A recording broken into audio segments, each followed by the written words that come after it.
Сегодня 6 мая, 3 дня остается до Дня Великой Победы. Заходим в один из фотоцентров города и видим здесь настоящий ажиотаж. На полу сотни готовых транспарантов, вокруг очереди, и становится понятно, многотысячное шествие не за горами. На помощь консультантам вышел бухгалтер, помогает обслужить клиентов, рада помочь. 9 мая раз в год, а бессмертный полк – дело святое. Каждый день сейчас все больше и больше заказов перед самым праздником. Но на данный момент где-то уже около 1500 заказов выполнено. Отдавать штендер лично в руки здесь не успевают. Транспаранты люди забирают сами по присвоенному номеру. Это наша память в первую очередь, я считаю. Мы должны помнить то, что действительно война принесла огромные потери, и в то же время победа над фашизмом, то есть дала нам свободу. Мы пришли заказывать фотографию моего деда и моей мамы. Вот с внуками пойду.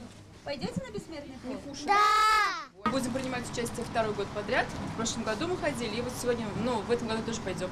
Я считаю, что нужно показывать то, что есть герои, которые дали нам жизнь. Выходила на берег Катюша, на высокий берег, на крутой. В парке Победы, где 2 года назад и состоялось первое шествие, сегодня вовсю репетирует предстоящий парад. Многие его участники после торжественной части тоже собираются на многотысячное шествие. Естественно, добровольно. По одной простой причине, что мой дед, Курлев Николай Петрович, воевал на Дальнем Востоке, громил японцев, награжден орденами, медалями. С моей семьей мы ходим каждый год.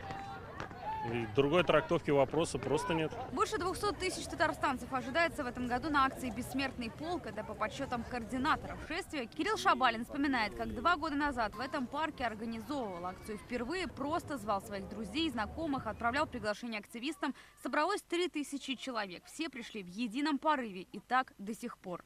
Это акция всенародная, добровольная. То есть каждый желающий, кто хочет принять участие, выходит, принимает участие.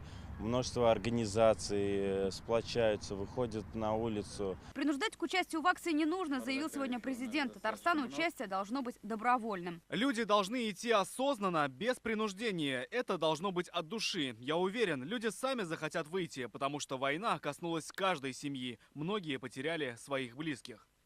Напомним, проходить регистрацию не нужно. Для участия необходимо просто прийти на улицу Карла Маркса. Шествие начнется 9 мая в 15 часов. Аделя Кламиц, Игорь Романов, ТНВ, Казань.